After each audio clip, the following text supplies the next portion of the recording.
Delhi NCR में सुबह 5:30 बजे 4 तीव्रता का भूकंप आया। इससे खिड़कियां और बेड हिलने लगे। नोएडा, गाजियाबाद और गुरुग्राम में भी झटके महसूस हुए। किसी नुकसान की खबर नहीं है। दिल्ली एनसीआर में आज सुबह जोरदार भूकंप आया। यह भूकंप इतना तेज था कि बेड से लेकर खिड़की तक सब हिलने लगे। बहुत सालों बाद दिल्ली एनसीआर में सोमवार की सुबह इतना तेज भूकंप महसूस किया गया।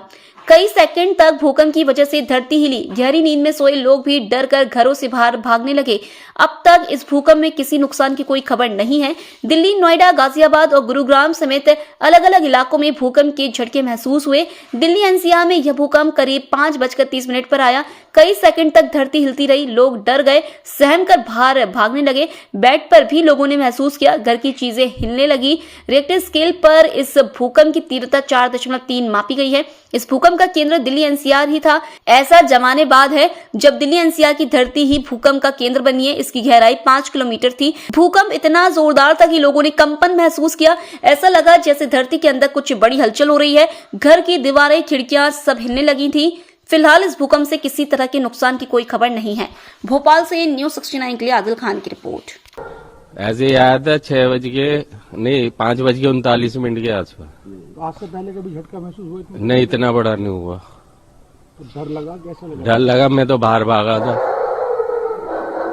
भैया बहुत तगड़ा झटका था। हमें ऐसा लगा जैसे ट्रेन चल रही हो ना, धरती ऐसे हिल रही बहुत तेज, धड़ाधड़, मतलब कि जैसे कुछ धरती फटने वाली है। बहुत तगड़ा झटका था। इससे पहले इतना तगड़ा झटका महसूस किया गया कभी आपने? ऐसा कभी नहीं हुआ। आज पहली बार ऐसी 4:30 5:30 बजे करीब की बात है। बहुत तेज ऐसी पूरी बिल्डिंग हिली, पूरा घर हिल गई।